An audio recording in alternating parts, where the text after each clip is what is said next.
বক্তৃতার মাঝে যুবকের মন্তব্য, রেগে গিয়ে তুমুল গালিগালাজ করলেন বনগাঁ দক্ষিণের বিজেপি বিধায়ক। বিজেপির কর্মীকেই গালিগালাজ করছেন দলের বিধায়ক, এই বলে কটাক্ষ করেছে তৃণমূল, যদিও তিনি তৃণমূল করেন বলে জানিয়েছেন সেই যুবক।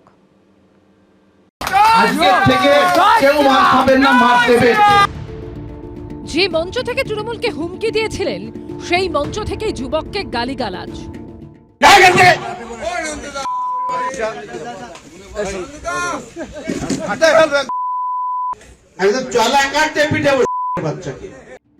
এক মঞ্চে জোড়া বিতর্কে জড়ালেন বনগাঁ দক্ষিণের বিজেপি বিধায়ক স্বপন মজুমদার।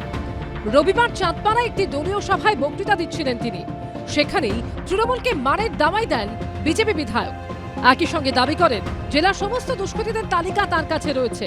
ভারতীয় জনতা পার্টি ক্ষমতায় আসছে, এটা একদম পরিষ্কার। শুধু বনগাঁ দক্ষিণ কেন, নর্থ 24 পরগনার পুরো ক্রিমিনাল লিস্ট আমার হাতে আছে, সবগুলোর ছাপায়া স্বপন মজুমদার দায়িত্ব নিয়ে করবে। বিজেপি বিধায়ক বক্তৃতা দেওয়ার সময় মঞ্চের কাছে দাঁড়িয়েছিলেন সঞ্জয় দে নামে এক যুবক। তার করা মন্তব্যে হঠাৎ তাল কাটে, এরপরই তাকে গালিগালাজ করেন বিজেপি বিধায়ক।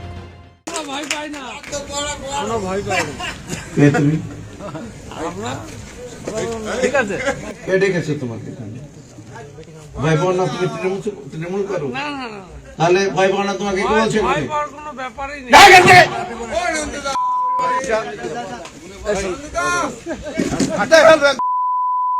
একদম চলা কাটতে পিঠে বাচ্চাকে টিএমসির দালাল এখানে এসে ভয় পায় না বলছে, ঘাট ছেড়ে ফেলবে একদম। প্রত্যাশিতভাবেই বিজেপি বিধায়ককে নিশানা করতে ছাড়েনি তৃণমূল। তাদের দাবি, যে যুবককে স্বপন মজুমদার গালিগালাজ করেছেন তিনি বিজেপিরই কর্মী। ছেলেটি বলছে আমি তৃণমূল করি না, বিজেপি করি। তথাপি তার মা বোন তুলে যে ভাষায় কথা বলেছেন, আগামী দিনে এইরকম পথসভা, এরকম রাস্তাঘাটে স্বপন মজুমদার বেধড়ক মার খাবে এবং তার জন্য সে নিজেই দায়ী থাকবে। যদিও ওই যুবক নিজেকে তৃণমূলের সমর্থক বলেই দাবি করছেন। আমি তৃণমূল কংগ্রেস করি। এটা সাধারণ মানুষকে একটা বার্তা তাদের কাছে পৌঁছালো যে স্বপন মজুমদারকে আমি ভালো কথাই বলেছি। উনি কিন্তু যে ভাষাটা ইউজ করলো সেটা কিন্তু গাইঘাটাবাসী টোটাল দেখলো। এটা ওদের কালচার, এই কালচারটা মানুষের সামনে তুলে ধরলো। ওনার মতন তো আমরা জেল খেটে আসিনি, সেটা উনি বললেই সাধারণ মানুষ তো মেনে নেবে না। বনগাঁ দক্ষিণের বিজেপি বিধায়কও নিজের অবস্থানেই অনড়। ওখানে তৃণমূলের একটা শক্ত দুষ্কৃতীদের ঘাঁটি আছে, সেই ঘাঁটি থেকে মাল খেয়ে কিছু তৃণমূলের সন্ত্রাসীরা এসে সেই বক্তব্যকে ঘিরে মানে আমরা ভয় পাই না, আমরা এই অবলতা এসব বলা বলি করছিল। আমরা তখনও কিছু বলিনি। যখন সামনে চলে এসছে বলতে বলতে, তখন মানুষ তো, আমিও মানুষ, তার ভারসাম্য হারিয়ে ফেলতে হয়। একদিকে যখন বনগাঁয় বিজেপি বিধায়কের মন্তব্য ঘিরে বিতর্ক, তখন অন্যদিকে মুখ্যমন্ত্রী ও তৃণমূলের অন্যান্য নেতা মন্ত্রীদের সম্পর্কে কটূক্তি করার অভিযোগে লেকটাউনে গ্রেফতার হলেন বিজেপির মণ্ডল সভাপতি। ধৃত অতীশ দীপঙ্কর দত্ত হলেন বিধাননগর 4 নম্বর মণ্ডলের সভাপতি। রবিবার বিজেপি নেতা রাহুল সিনহার সভা ঘিরে সকাল থেকে উত্তপ্ত হয়েছিল লেকটাউন কালিন্দী এলাকা। তার আগের দিন সভার প্রস্তুতি চলাকালীন সোশ্যাল মিডিয়ায় লাইভ করেন ধৃত বিজেপি নেতা। অভিযোগ, তখন মুখ্যমন্ত্রী মমতা বন্দ্যোপাধ্যায়, তৃণমূলের সর্বভারতীয় সাধারণ সম্পাদক ও সাংসদ অভিষেক বন্দ্যোপাধ্যায়, দমকল মন্ত্রী সুজিত বসুর উদ্দেশ্যে কুরুচিকর মন্তব্য করেন ওই বিজেপি নেতা। থানায় অভিযোগ দায়ের হলে সোমবার রাতেই তাকে গ্রেফতার করে পুলিশ। তুমি মন্ত্রীর নামে বা মুখ্যমন্ত্রীর নামে বাজে মন্তব্য করছো? সব মিলিয়ে বিধানসভা ভোটের আগে কটূক্তি গালিগালাজ নিয়ে রাজ্য রাজনীতিতে বিতর্ক তুঙ্গে। সমীরণ পাল ও জয়ন্ত পালের রিপোর্ট, এবিপি আনন্দ। বিধানসভা নির্বাচনের আগে ক্রমশই বাড়ছে হুমকি, হুঁশিয়ারি, গালিগালাজ।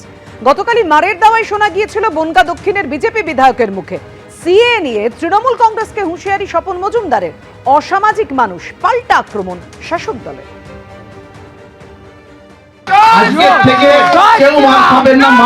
তোমাদের কোনো বাবা বাঁচাবে না, পুলিশ বাবাও না। ভারতীয় জনতা পার্টির সমস্ত কার্যকর্তাদের উদ্দেশ্যে বলছি, যদি কোনো টিএমসির হারমাত বাহিনী কোনোভাবে কোনো বিজেপির কার্যকর্তার গায়ে হাত তোলে, হাতটা একদম উপরে নিয়ে আমার কাছে যাবেন, মার খাবেন না। আজকের থেকে কেউ মার খাবেন না, মার দেবে। মিথ্যাচার করে তৃণমূল কংগ্রেস মানুষকে বিভ্রান্তির মধ্যে ফেলে সিএ থেকে বঞ্চিত করেছে। তৃণমূল কংগ্রেসের লোকজন যেখানে এই সিএ নিয়ে কথা বলবে সেখানেই জুতো দিয়ে পেটাবেন আপনারা, এক নেতাকেও ছাড়বেন না। বন মজুমদার নিজে একজন অসামাজিক মানুষ, তিনি মাদক পাচারে যুক্ত হয়ে দীর্ঘদিন জেল খেটেছেন। সুতরাং রাজনৈতিক শিক্ষা দীক্ষা না থাকলে যে ধরনের আচার আচরণ করা মানুষ করে সেইগুলো উনি করছেন। আর খেপা কুকুর হয়ে গেছে, যেখানে সেখানে পাগলামি করছে, ঘেউ ঘেউ। শুধু বিজেপি নয়, থেমে নেই শাসক দলও। গত শনিবার হাওড়ার বাগনানের সভা থেকে একই সুরে হুঁশিয়ারি দিয়েছিলেন তৃণমূল বিধায়ক অরুণাভ সেন। আর এরই মধ্যে ভাইরাল হয় ক্যানিং পশ্চিমের তৃণমূল বিধায়ক পরেশরাম দাসের এই হুমকির ভিডিও। আমি মারের বদলা মারে বিশ্বাসী। এখানকার বিজেপির নেতাদের বলছি, উত্তরপ্রদেশ, বিহারে, উড়িষ্যায় আমাদের বাঙালিদের মারা হচ্ছে বাংলায় কথা বলার জন্য। যে হিন্দিবাজিকে নিয়ে এখানে মিটিং করবেন, পরের দিন ঘর থেকে বেরোতে দেবো না।